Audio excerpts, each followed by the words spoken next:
Hey guys, welcome to another episode of Radio Retrospekt. I am your esteemed, honored, humbled host, Antonio Polanco, and I'm here to talk to you. Basically, if you've just listening to the show for the first time, we are going to be doing kind of a refresher course in all the events of a particular year, and in today's episode, we are doing 1990. So before we get started, just gonna run you through some of the, sort of noteworthy things that happened. We had Nelson Mandela. He was released from prison after 27 years behind bars. East and West Germany were reunified.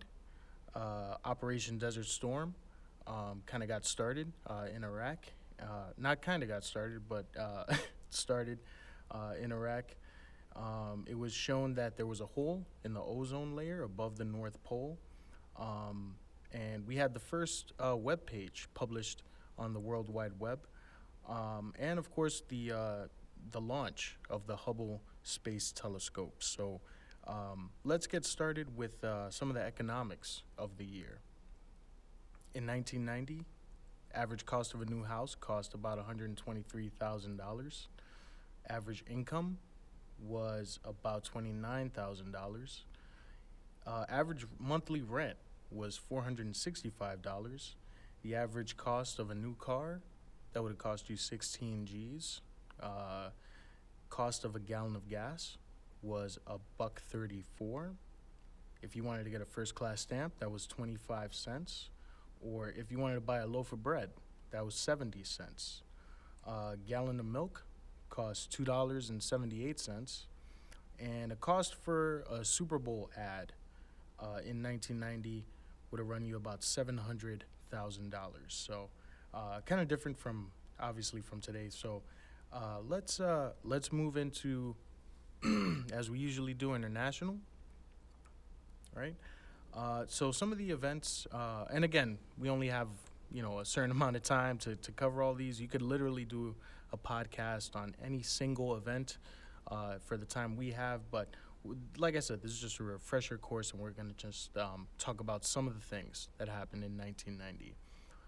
So in January, we had the United States invasion of Panama, where General Manuel Noriega, the quote-unquote strongman of Panama, he surrendered to American forces.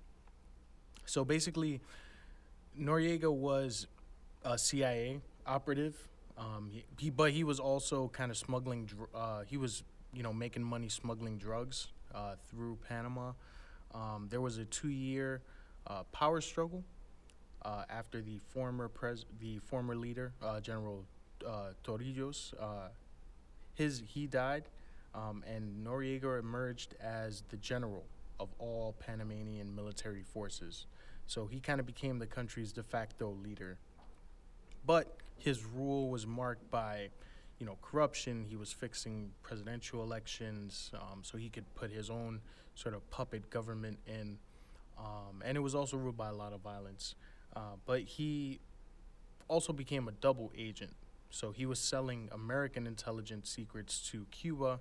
He was also selling them to Eastern European governments. And it was in 1989 that he canceled the presidential elections and attempted to rule through his puppet government. But after a coup failed, the United States invaded Panama. And he was given, was given refuge in the, of all places, the Vatican embassy in Panama City, where he remained for 10 days what the United States did was they decided to go the psychological warfare route and decided to blast rock music at the building for 10 days. And Noriega finally surrendered to the United States in January 1990 to face these drug trafficking charges. He was flown to Miami, and he was arraigned on a whole host of criminal charges, while the people of Panama rightfully so rejoiced in the streets of Panama City. We also had Nelson Mandela, who was the leader of the movement to end, sort of the institutionalized um, rule of apartheid in South Africa. He was released after 27 years behind bars. But just real quick, let's do a little bit of backstory on this. So in 1952, Nelson Mandela, he became the the deputy national president of the ANC, which was the African National Congress. And they were the oldest, or they are the oldest black political organization in South Africa. And they basically advocated nonviolent resistance to apartheid, which, again, it was the institutionalized system of white supremacy, racial segregation in South Africa. And after his actions, he was arrested for treason in 1961. He was acquitted, but then he was arrested again in 1962 for leaving the country illegally. He was sentenced to 5 years at Robben Island Prison, but he was put on trial again in 1964 for on the charges of sabotage, and he was convicted in '64 along with some other ANC leaders, and was actually sentenced to life in prison. From then on, Mandela spent the first 18 of his 27 years in jail at Robben Island Prison, which is kind of like South Africa's, version of Alcatraz. But I think it's about 7 miles away from South African coast. He was confined to a small cell without a bed, without plumbing, and was forced to do hard labor in a quarry. And with the more you hear about what Mandela went through, the harder it is to understand. I mean, he could only write and receive a letter once every 6 months, and once a year he was allowed to meet with a visitor for 30 minutes. Because he was a black political prisoner, he received, smaller portions of food and rations and fewer privileges than other inmates. And he was actually only allowed to see his wife and his daughters once every 6 months. So Mandela, along with his fellow prisoners, they were routinely subjected to these inhumane punishments for even the smallest of offenses. And there were actually reports, among other horrible things that happened to him, there were reports of guards burying inmates in the ground up to their necks and urinating on them. But Mandela, he stayed firm, and he actually remained sort of like the symbolic leader of the anti-apartheid movement. And so, after years and years, an international campaign lobbied for his release, and was eventually granted amid a lot of civil strife in South Africa. But he became a symbol. He became a momentum for change, and this call for his release became a rallying cry around the world. So finally, in 1989, F.W. de Klerk, he became South African president and set about dismantling apartheid. He lifted the ban on the ANC. He suspended executions, and finally, in February of 1990, he ordered the release of Nelson Mandela. So there were a lot of things going on. The black majority saw Mandela as, sort of this symbolic figure, as their deliverance from more than 3 centuries of white domination. And many whites actually feared his release could unleash this horrible civil war along racial lines. But eventually Mandela was released. South Africa exploded with joy. There was this huge rally for him of about, some people say 100,000, some people say 500,000, but they all squeezed into the Grand Parade grounds outside of Cape Town City Hall to see this, legendary figure. So eventually, he was elected, or he served as president of South Africa. He was the country's first black chief executive. He was the first elected in a fully representative democratic election. And as he had said before, as he had said all those decades ago, his government was focused on dismantling this systemized legacy of apartheid. And actually, in October, in October of 1990, South Africa ended segregation of libraries, trains, buses, toilets, swimming pools, and other public facilities. All right, let's move on to the sort of next major event of 1990, international-wise, and that was the end of the Cold War. The reason it was called the Cold War, and the reason the term cold is used, is because it never really heated up into any large-scale fighting directly between the U.S. and the USSR. There were some major regional wars that were called proxy wars that were supported by the two sides, but it never really heated up into anything. But 1990 marked the end of the Cold War. So you had Mikhail Gorbachev.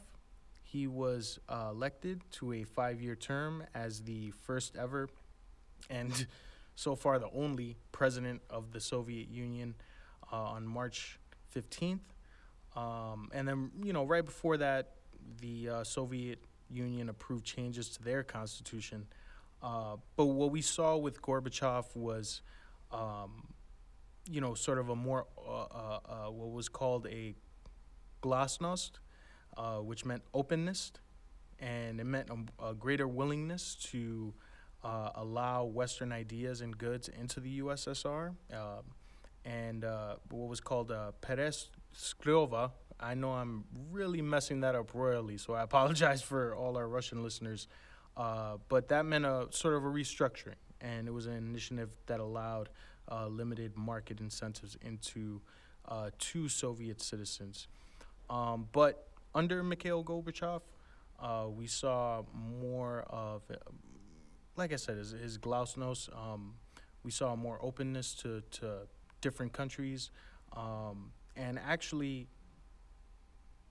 under Gorbachev, a lot of these Eastern European communist dictatorships, they fell, and were disbanded one by one, and a lot of Soviet republics had declared their own independence. And Gorbachev actually got the Nobel Peace Prize for his leadership role in ending the Cold War, in promoting more peaceful international relationships, and for his contributions to the I love this. For his contributions to the overall betterment of world development. But there were a lot of other things that happened to sort of signal the end of the Cold War. We had the U.S. in May. The U.S. and the USSR agreed to end production of chemical weapons and to destroy most of their stockpiles of chemical weapons. You always got to have one in the sleeve there. You had East Germany and West Germany sign a treaty to emerge, or rather to combine their economic and social systems effective July. And that brought also the fall of the wall. And if you're not sure which wall I'm speaking to, it's not the Pink Floyd wall, but the Berlin Wall, the sort of defining symbol, or one of the defining symbols of the Cold War. And that actually started to get demolished by East German military officials in June. So with that, and to sort of end it, in November of 1990, leaders of Canada, the United States, and a lot of other European nations, I'm seeing here 32 European nations, they met in Paris to formally mark the end of the Cold War. So 1990 sort of brought that, finally, after decades and decades, brought that change. So with that, we're going to move to the next thing, which was the Gulf War, which started in 1990. And this was Some people call it the Persian Gulf War, the First Gulf War, Kuwait War, First Iraq War. But this was the first full scale post Cold War international crisis between Iraq and the United States. And some people, strangely enough, call it the first made for TV war. Basically, what happened was Iraq's leader, which was Saddam Hussein at the time, he ordered the invasion and the occupation of Kuwait. And Kuwait at the time had 1/10 of the world's oil supply. But after an 8-year war with Iran, Iraq, went about to acquire Kuwait's large oil reserves. And apparently, per Hussein, he said that they had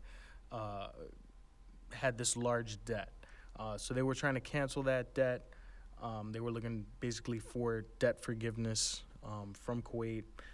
They were trying to expand their power in the Middle East.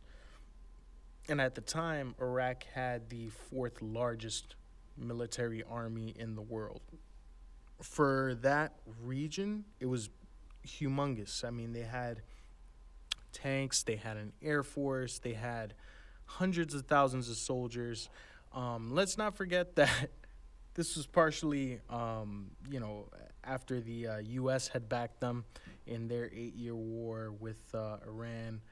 And Hussein actually thought that, his Arab states would back him in this invasion. But that was not to be so. I mean, the United States was told that there'd be sort of a domino effect if Hussein, conquered Kuwait. He would move to Saudi Arabia and so forward and so forward and so forward. But he didn't really have the backing of his fellow Arab states. But at one time, during this period, Hussein did control 1/5 of the world's oil supply. And then after, we intervened, we tried diplomatically to see what exactly was happening. And eventually, the United States, along with a bunch of other allies, Great Britain, and even allies in the region, Saudi Arabia, they saw that this had to be stopped. Because, once Hussein took over Kuwait, he was doing daily executions, atrocities, etc. So in August of 1990, President Bush actually ordered the start of Operation Desert Shield and sent American troops, British troops to Kuwait.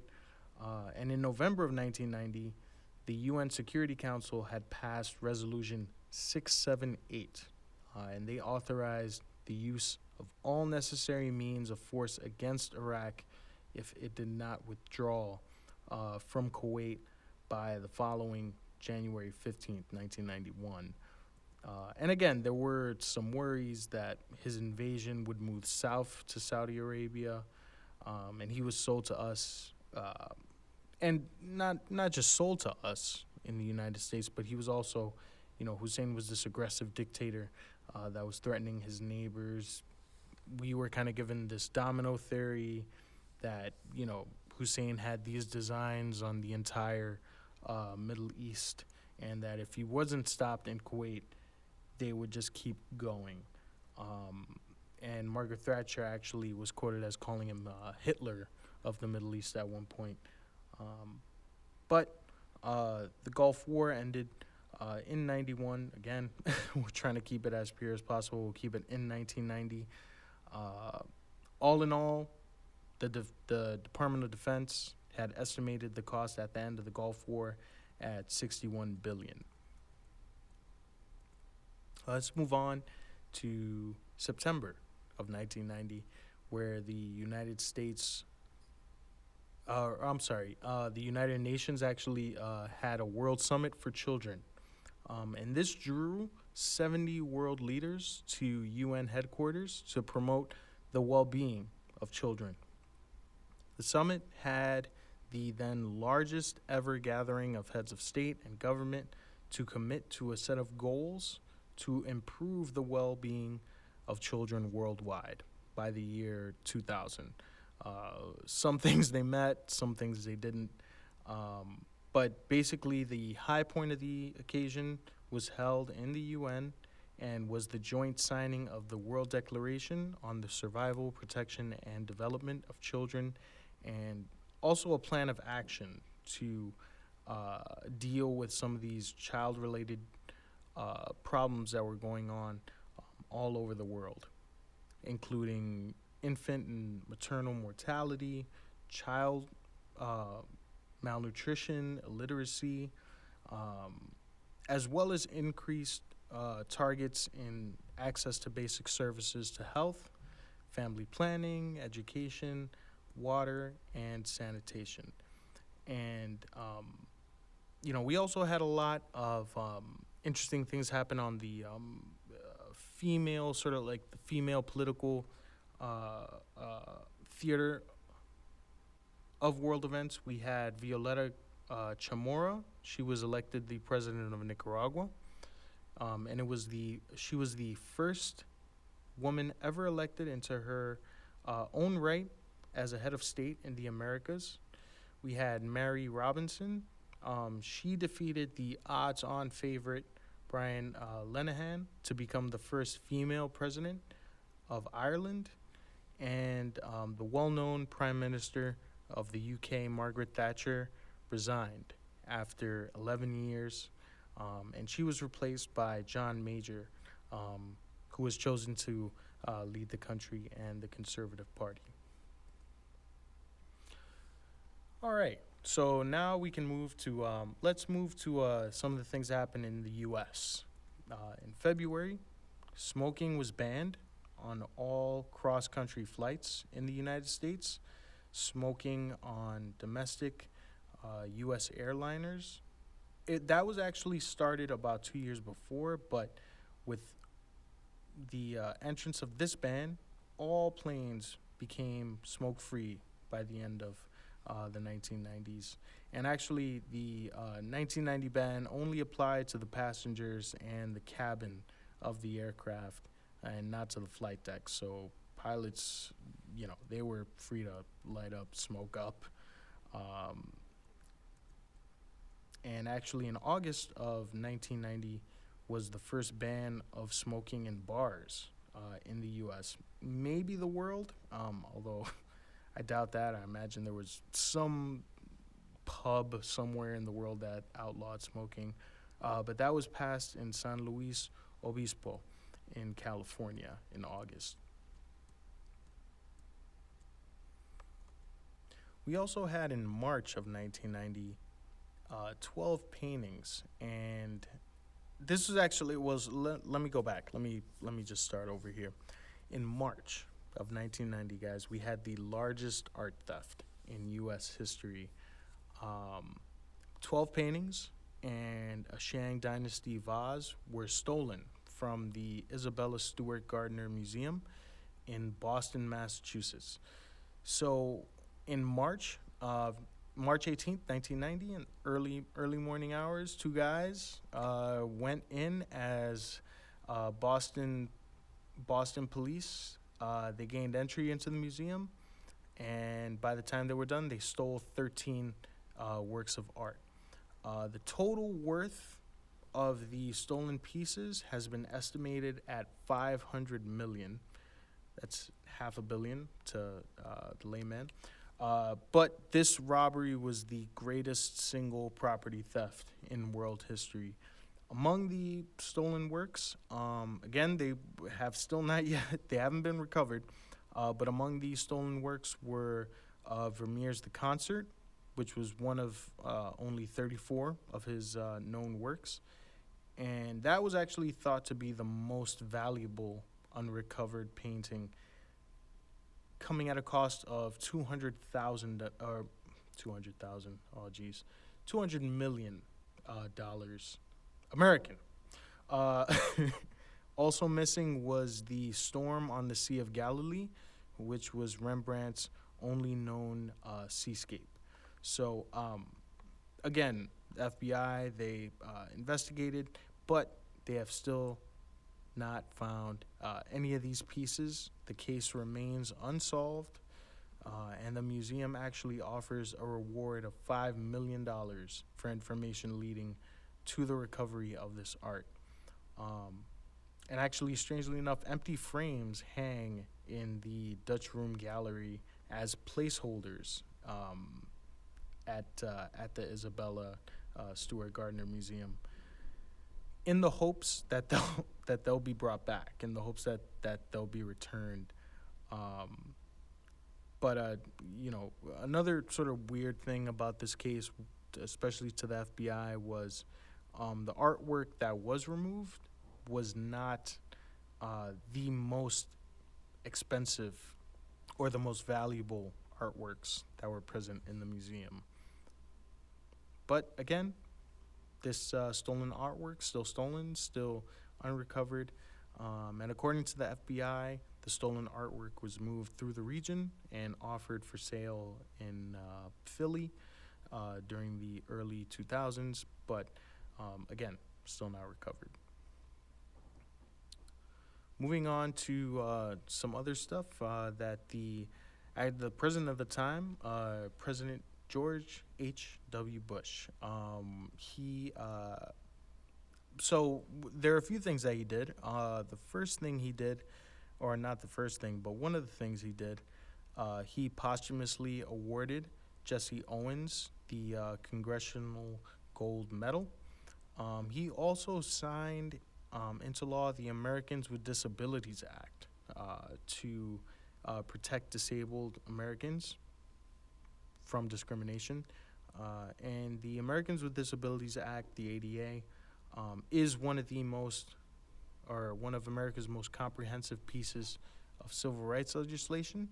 It prohibits discrimination and guarantees that people with disabilities have the same opportunities as everyone else to participate in the mainstream of American life, to enjoy employment opportunities, to be able to buy goods and services, to participate in state and local government programs and services. And it was actually modeled after the Civil Rights Act of 1964. The ADA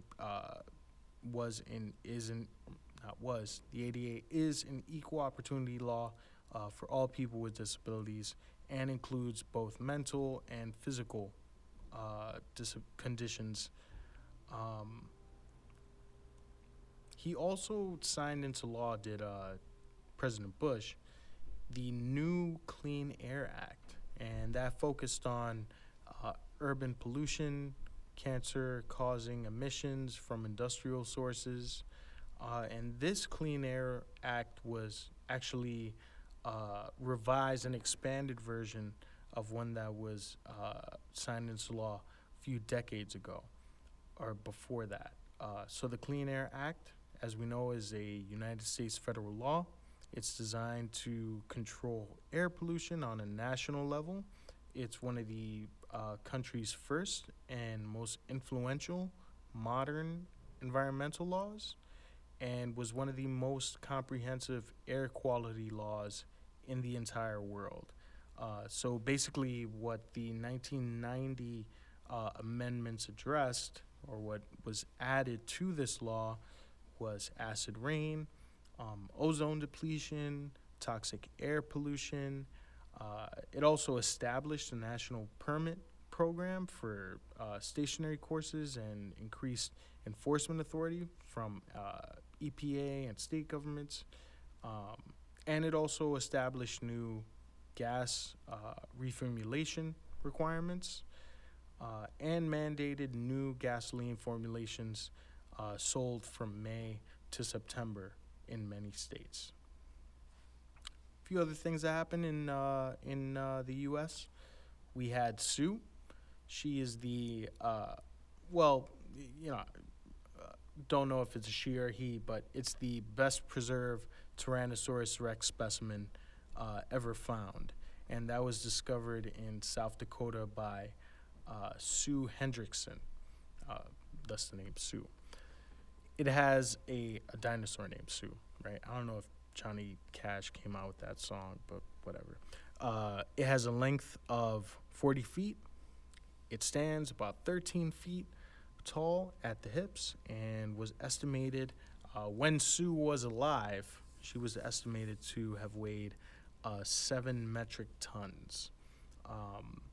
And the fossil itself became, there was this intense ownership dispute that resulted when it was decided that Sue should be sold at public auction.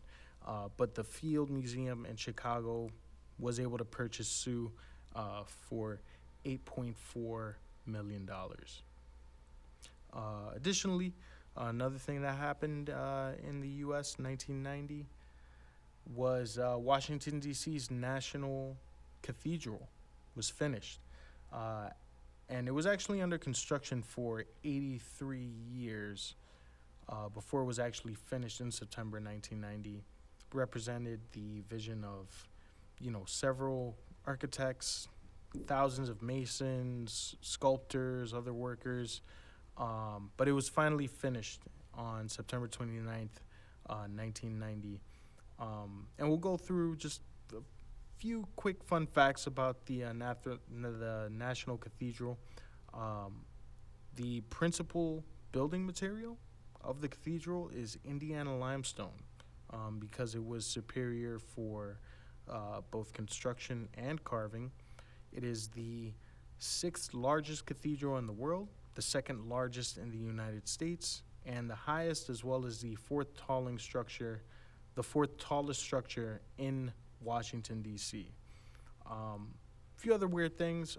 There's a sculpture of Darth Vader in in the National Cathedral. I think that was actually after a nationwide school contest where kids could pick, but Darth Vader won. And among other people, the few people that are buried at the cathedral, Woodrow Wilson, who was the 28th president of the United States. He is the only American president buried in Washington, D.C. And I think Helen Keller is actually buried at the National Cathedral as well.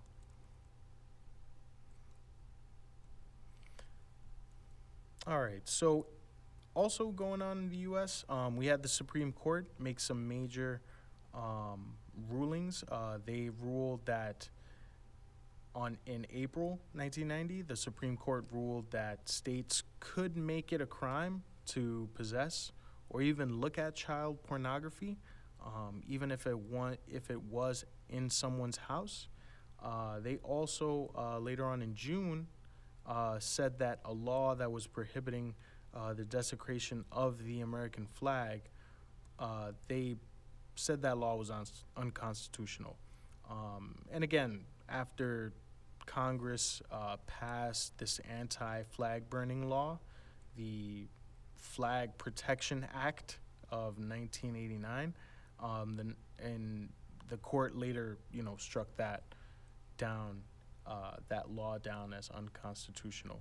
And Justice William Brennan of the Supreme Court wrote, if there is a bedrock principle underlying the First Amendment, it is that the government may not prohibit the expression of an idea simply because society finds the idea itself offensive or disagreeable.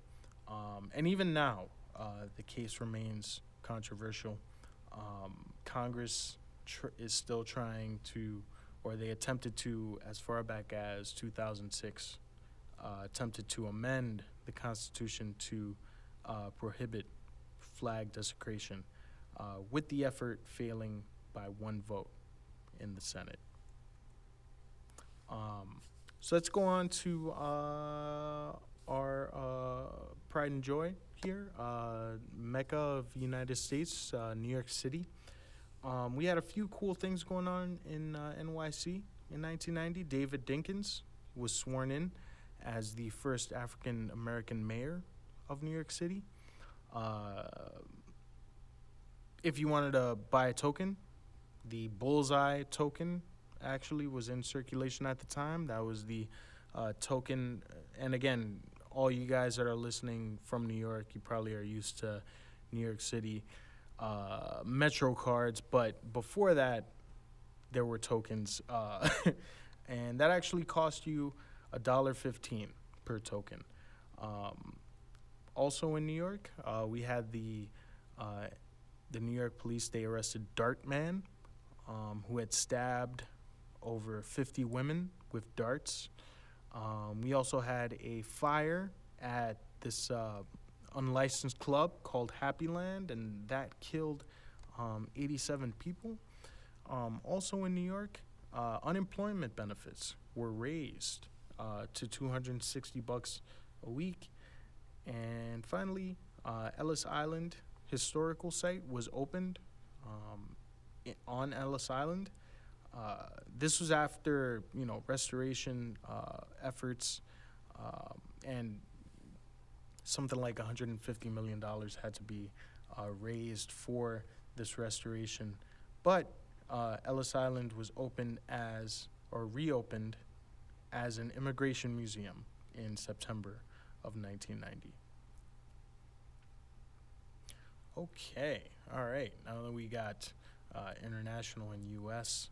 Out of the way, let's take a look at technology. Let's take a look at some of the science and innovation goings-on that happened in 1990. So the Hubble Space Telescope was launched in April on the Space Shuttle Discovery from Kennedy Space Center in Florida. And it was actually named after Edwin Hubble, who was a known astronomer, and he used the largest telescope of his time at the Mount Wilson Observatory near Pasadena, Cali. But the Hubble telescope is a Hubble, and it orbits the Earth. So its position is above the atmosphere. It distorts and blocks light that reaches our planet, and it gives the Hubble a view of the universe that typically, that wouldn't be caught by sort of our ground-based telescopes.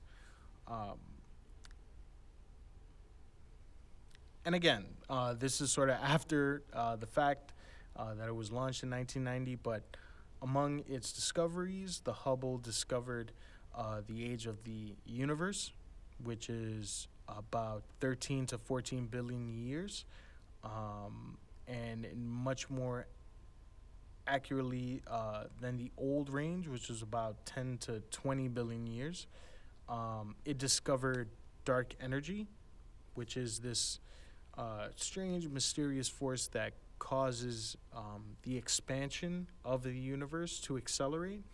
The Hubble has shown scientists galaxies from all stages of evolution, whether that be toddler galaxies that were around when the universe was still young. But basically, the Hubble helps scientists to sort of figure out how galaxies form. It discovered gamma ray bursts occurring in these far distant galaxies when these massive stars collapse. So basically, we have an expansion. We have a better eye on the universe. But again, these are just some of the things that the Hubble did. The sheer, as I read during my research, the sheer amount of astronomy based on Hubble observations has also helped make it one of the universe's largest or most important observatories, one of history's most observant observatories, and something like, over 10,000 scientific articles have been published based just on Hubble data. And strangely enough, the Hubble telescope was actually giving off blurry images when when scientists were first seeing it. The images that were received, they were a little blurry, but that was fixed several years after. And I believe Naked Gun 2.5 actually makes makes fun of the blurriness and the catastrophe, quote unquote, at the time of the Hubble telescope.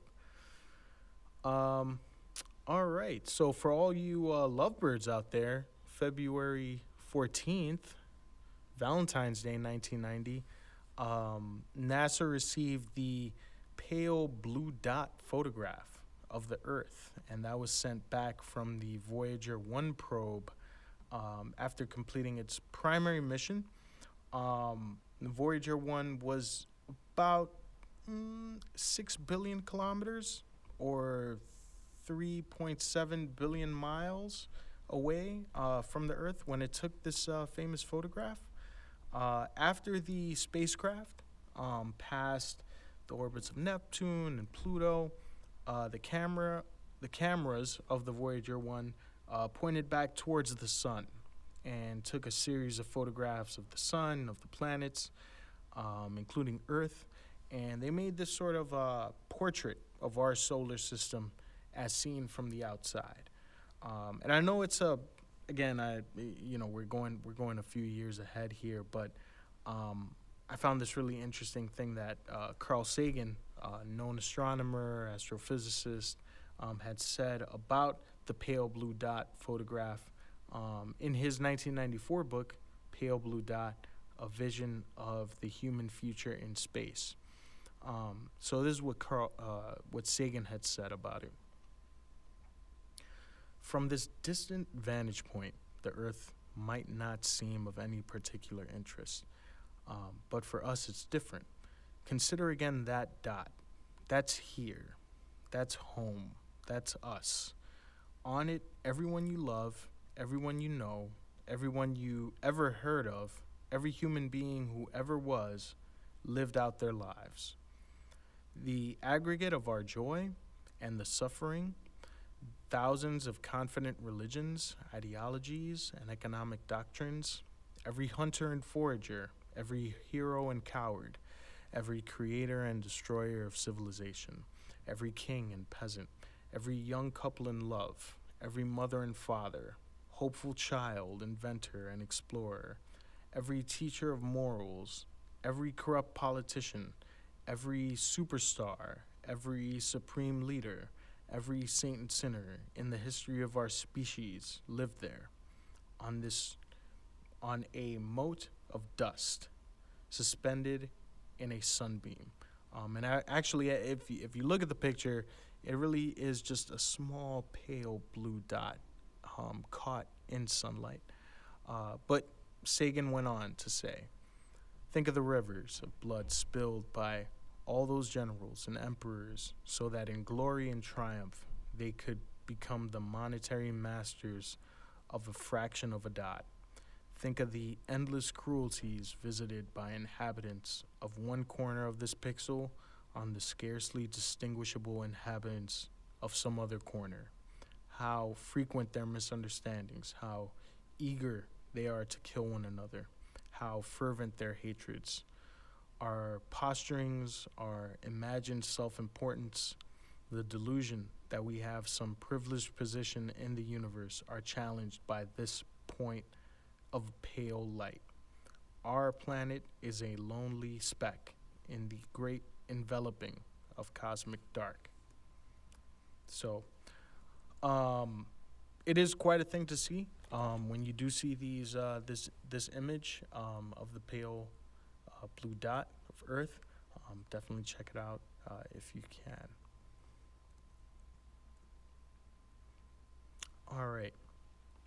Let's move on to technology and sort of things going on in the internet. I know that was pretty heavy. I'm sorry. I know after all of that, and I'm going right into T1 lines and 16 megabyte chips or whatever. So again, we only have a certain amount of time to cover all the events of 1990.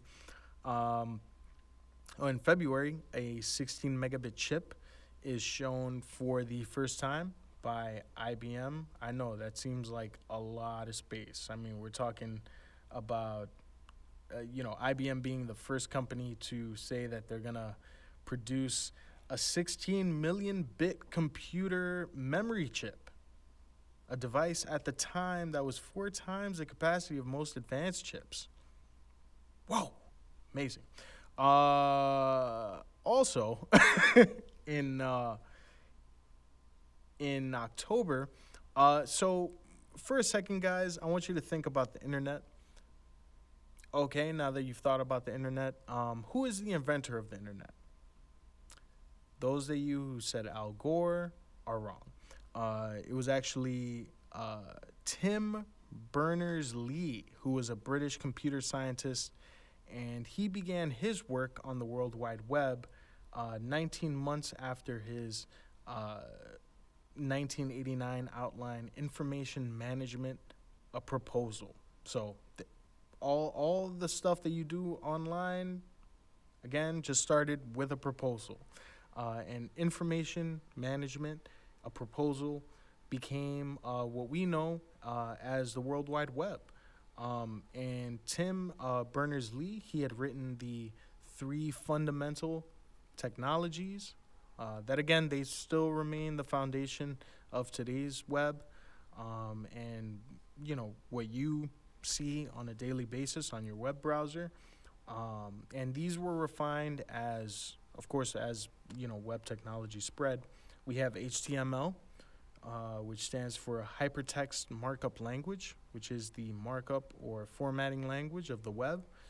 URI, which stands for Uniform Resource Identifier, which is, you know, a URI is it's an address of that's unique and used to identify that specific resource on the web. It's more commonly known as a URL these days. And HTTP, which was the Hypertext Transfer Protocol, and that allows for the retrieval of linked resources from across the web. So Berners-Lee did this, but he also wrote the first web page editor and browser, which was worldwideweb.app, and the first web server, which was HTTPD. And by the end of 1990, the first web page was served on the open internet. All right, along with that, a few other things that happened. Tech-wise, we had Microsoft. They released Windows 3.0, and it was the first version to be pre-installed on hard drives by PC-compatible manufacturers. And it was also the first widely successful version of Windows on the GUI, or GUI, as some people call it, graphical user interface front. And basically that just means it's a type of, and you guys know this because you see it every day on, you know, media players, gaming devices, smartphones, computers, and this was the interface that allowed the user to interact with electronic devices through graphical icons and visual indicators such as secondary notation, as opposed to the sort of just regular, or at the time before time, text-based interfaces. Additionally, we had a few other cool things happen. In 1990, we had the Mazda Cosmo. That was the first car with built-in GPS navigational system. And we also had the Lockheed SR-71 Blackbird. Now, this was a long-range Mach 3 strategic reconnaissance aircraft. Just think of like the coolest jet ever. Something that the Avengers would use, I would think. That set the transcontinental record, flying at 2,400 miles in over an hour. And it actually set 4 speed records en route to the Smithsonian Institution. The SR-71 was the world's fastest and highest flying operational manned aircraft throughout its career. And that spanned over 2 decades, or about 2 decades. Okay. All right. Now that we got all that science and domestic and international stuff out of the way, let's get to culture and some of the things that happened culture-wise in 1990. A lot of cool stuff happened TV-wise. We had in January, Square One TV returned for its 3rd season. I just felt like including this because admittedly a nerd, I used to watch Square One TV. If those of you who remember Square One TV, it was programmed, produced by, it was on PBS, and it taught mathematics and abstract mathematical concepts to kids. They basically comprised short sketches that were all revolved around mathematics, such as counting, estimation, probability, geometry, and vulgar what the fuck is a vulgar fraction? All right, and vulgar fractions as well. And some of the sketches, they were presented in various formats. They had music videos, usually revolving around a particular subject in mathematics.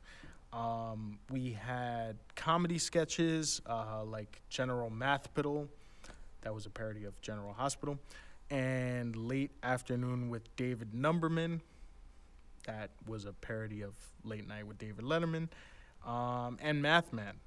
That was a pretty regular segment and parody of Pac-Man.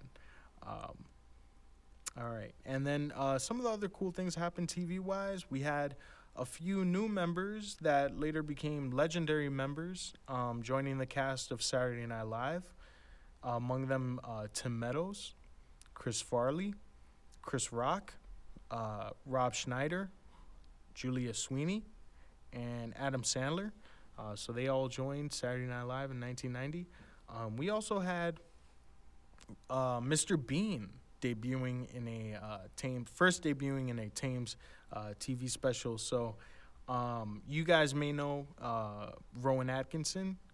He has a bunch of, he has dozens upon dozens of acting credits, in movies like Love Actually, etc. But most people around the world know him as the ridiculous Mr. Bean. And they actually only had 14 live-action episodes of Mr. Bean, but it was one of the most successful shows of the decade, and actually has been watched in close to 200 countries worldwide. All right, so we had a few other classic TV shows premiere in 1990. You had Twin Peaks, you had In Living Color, Parker Lewis Can't Lose, Fresh Prince of Bel-Air, Law and Order, Beverly Hills 90210. MTV's Unplugged actually broadcast for the first time in January with the British band Squeeze, Pulling Muscles from a Shell, if you guys know that one. And strangely enough, Cop Rock, which was a horrible, just god-awful musical police drama, premiered on U.S. TV, and it's been the only musical police drama ever shown on TV. But if you want some laughs, go ahead and look that up on YouTube there. And Fox Kids and the Disney Afternoon actually debuted as syndicated TV children's blocks, among other things, among other cartoons that premiered in 1990, Tiny Toon Adventures, Bobby's World, Captain Planet and the Planeteers. And we had a few TV shows that ended, classic TV shows that ended in 1990. Mama's Family, Alf, My Two Dads, Alien Nation, The Tracy Ullman Show, Newhart, You Can't Do That on Television, Mr. Belvedere, Pee-wee's Playhouse, and Charles in Charge. Yeah, I'm actually just pouring out some rum for those fallen shows. Uh, but yeah, all those shows that ended in 1990. All right, let's move to the world of film. So we had a lot of classic movies that were released in 1990. Teenage Mutant Ninja Turtles was released and got massive box office success. We all know the story: Leonardo, Raphael, Michelangelo, blah blah blah. I'm gonna just tell you some of the fun facts. Some fun facts you might not know about Teenage Mutant Ninja Turtles. The 1990 movie. I know there was like 17 other movies that came out after that. But the concerning the 1990 version, the suits that the actors wore were quote unquote unbearably hot, and they were in a constant state of disrepair. Even though Jim Henson's Creature Shop, had to frequently touch them up. But in the film dailies, according to Steve Barron, the film dailies were a mess. He later said, "You had to suspend your belief and go with your instinct as to how it would all come together." And even bringing Splinter to life, the Turtles, Rat Sensei, was a 3-man job. Additionally, the movie itself, at the time of release, was the second highest grossing indie film ever, because at first no one wanted to make it. And it raked in about $200 million at the box office. That was, later taken over by movies like Blair Witch Project and Pulp Fiction. But for a while, Teenage Mutant Ninja Turtles was the one of the highest grossing indie films of all time. All the actors who played the Turtles have cameos in the movie without their turtle suits on. Yeah, John Pice, he was Raphael. He played the passenger in the back of the cab when Raph leapt onto the cab's hood. Leif Tilden, who played Donatello, he played the foot soldier that meets April in the subway station. David Foreman, who played Leonardo, he was a gang member at the warehouse when Casey Jones fights with the Foot Clan leader Tatsu. And Michelangelo, who played Michelangelo, was the pizza delivery guy who actually delivered the Turtles' pizza in the sewer. And then finally, strangely enough, Teenage Mutant Ninja Turtles was the first film edited by Sally Menke. You guys might not know that name, but you probably have seen her work. She went on to be the editor and collaborator for all of Quentin Tarantino's movies, but she actually sadly passed away in 2010, but that was her first gig. Another sort of classic, not just 1990 film, but just classic movie in general, Goodfellas, was released in September, directed by Martin Scorsese. Classic American crime drama. It had De Niro as Jimmy the Gent Conway. You got Pesci as Tommy DeVito. You got Liotta as Henry Hill. I've seen this movie more times that I can probably, even quantify. It's just classic gangster movie. So again, we all know, if you haven't seen Goodfellas, probably should. Make for a really fun night. But let's just go through some stuff that you guys might not know about Goodfellas. The F-bomb is dropped, depending on who you ask, anywhere from 295 to 300 to 320 times during the movie. And that averages about twice per minute, or every two minutes. And about half of them are dropped by Joe Pesci's character, Tommy DeVito. Another cool thing, driving to the set, Ray Liotta listened to tapes of FBI wiretaps of the real Henry Hill.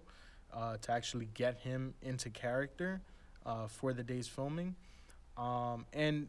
This was really cool to learn. During recording of the classic narration that you hear throughout the movie, Liotta made the sound man sit directly in front of him in the studio so he could tell the story to someone. Um, there were a few other things that I had no idea. A lot of the classic scenes are improvised, or not a lot, but some of the classic scenes are improvised, including the Funny How scene. That was actually written by Joe Pesci, who had once seen a similar incident occur between some drunk mobsters in Chicago. Um, the dinner scene with Tommy's mother is, a lot of that is improvised, where Tommy's asking if he could borrow, hey, Ma, can I borrow your knife? And then, the whole hoof and the paw thing that De Niro starts, that was largely improvised. And the part where Tommy kills Spider, the only line that was scripted for that scene was when Spider says, "Why don't you go fuck yourself?" That's the only scene in the whole. That's the only line that was scripted for that scene, and there were some interesting casting choices with that. So Ray Liotta actually turned down the part of Harvey Dent in Batman in order to make Goodfellas, and there were a few other people that were considered for his role. Sean Penn, Tom Cruise. Actually, the part of Henry Hill's wife, Karen, was originally supposed to be done by Madonna, or she had auditioned for the part. I don't know how well that would have gone, but anyway. All right. Some other cool things that happened film-wise. We had the use of real-time computer graphics, or digital puppetry, was used to create a character. Drum roll, please. It was a character for RoboCop 2, used by for the villain Kane. That was the first time digital puppetry was used to create a character. And the NC-17 rating was created in 1990 to replace the X rating. Changes, and again, you could do a whole podcast just on NC-17 and X-rated movies, but films that receive the NC-17 rating are usually cut, and they're resubmitted for the hopes that they'll get an R rating. And again, this is just for more theaters to distribute them, because a lot of people see NC-17 rating as the kiss of death.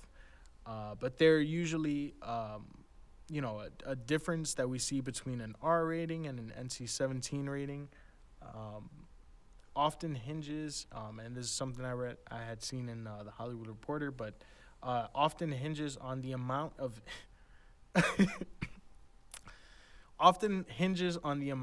in and out action, according to those familiar with the ratings process. 3 or 4 seconds of in and out action you can get away with. Linger it on for 30, 40 seconds, and you're in NC-17 territory. If a couple is completely naked, if they are the same sex, definitely gets more scrutiny than more heterosexual encounters. Or the ratings board, it says, also looks more kindly on a sex scene when the characters are in a marriage or a serious relationship. But in case you're thinking about all those couples and lovers that you've seen half clad, you kind of know where that's coming from.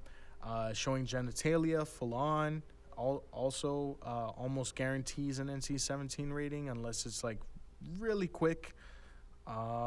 Thinking of Sharon Stone in Basic Instinct, or even Ben Affleck in The Shower and Gone Girl.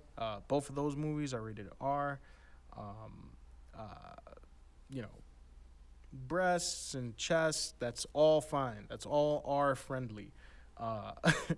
But in 1990, in September of 1990, the MPAA introduced the rating NC-17, and the first movie to actually receive this NC-17 rating was a movie called Henry and June, which told the story of Anais Nin's relationship with Henry Miller and his wife June. In case you're wondering, Henry Miller, he was the author of Tropic of Cancer, Tropic of Capricorn, and Henry and June was one of the few, less than a handful of Oscar-nominated movies to be released with an NC-17 rating.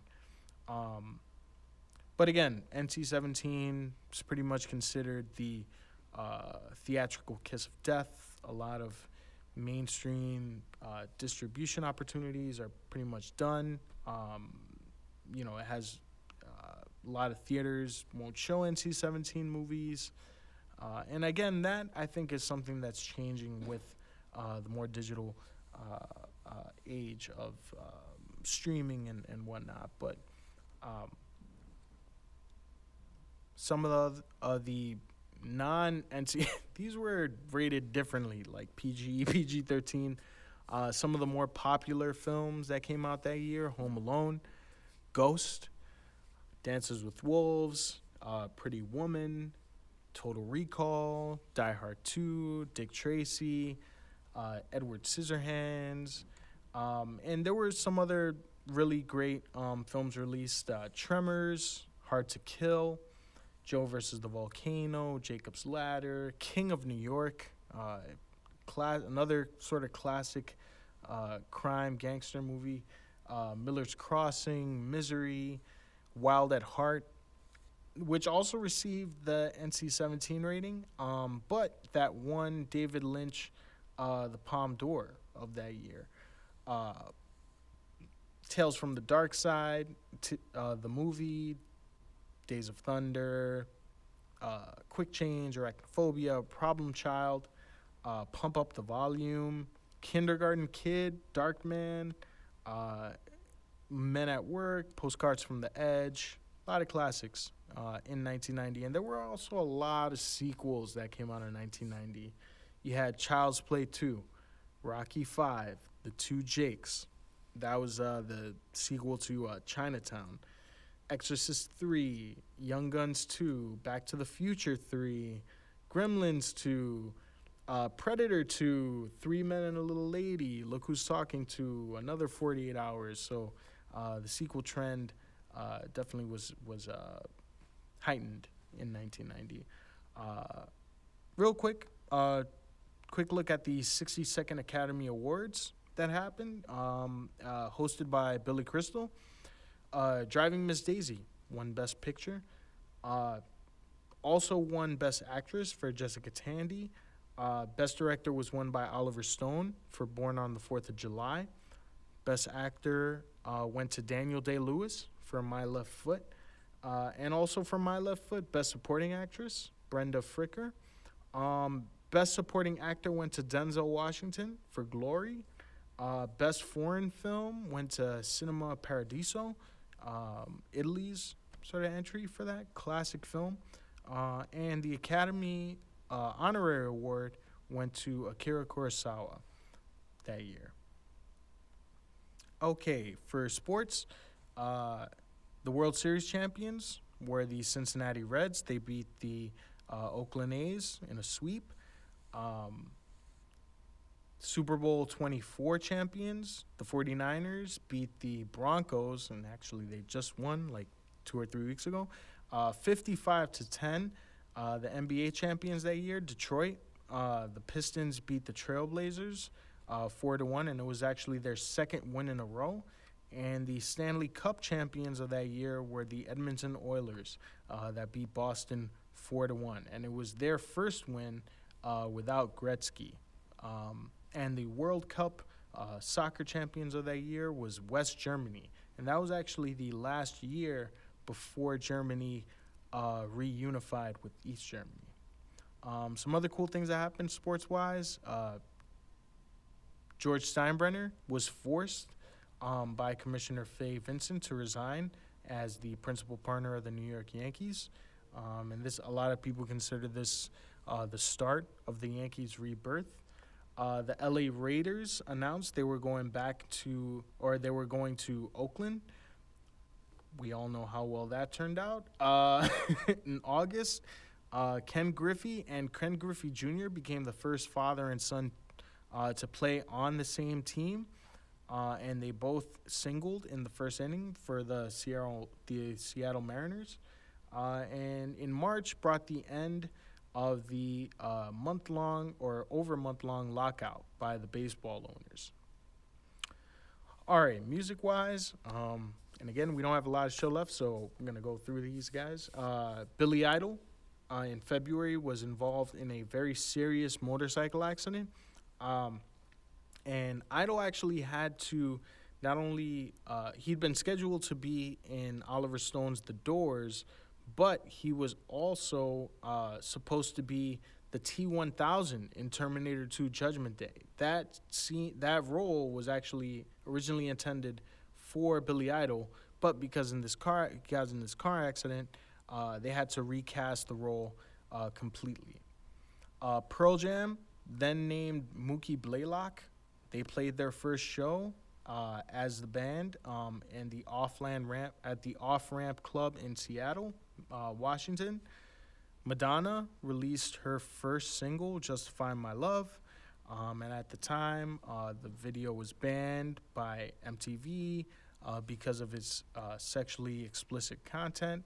Milli Vanilli, quote-unquote vocal group, they admitted to lip-syncing hits like Girl, You Know It's True, and they actually later had their Grammy Award revoked. And Gloria Estefan's tour bus was involved in a massive wreck. She was injured, critically suffering a fractured spine. Basically, a speeding semi-truck crashed into the tour bus when it was going during a snowstorm. It took about a year of intense physical therapy, but Gloria Estefan returned to an international tour a few months after the collision and began singing again. Pink Floyd's The Wall is performed where the Berlin Walls once stood. Again, fall of the wall. And Leonard Bernstein conducted his final concert, ending with Beethoven's Seventh Symphony performed by the Boston Symphony Orchestra, and he died 2 months later of a heart attack at his home in New York City. All right, so we're going to end the show with just a few bullet points, some stuff that can't really gloss over too much, but I thought was really cool, really interesting stuff that happened in 1990 in January. We had the Leaning Tower of Pisa was closed to the public because of safety concerns. Robert Morris is convicted of releasing the Morris worm.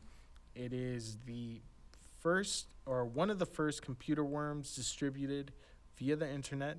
It was the first to gain significant mainstream media attention.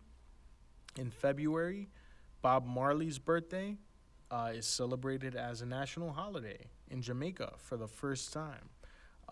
In March, the International Trans-Antarctic Scientific Expedition, which composed of a group of 6 explorers from 6 nations, they completed the first dog sled crossing of Antarctica.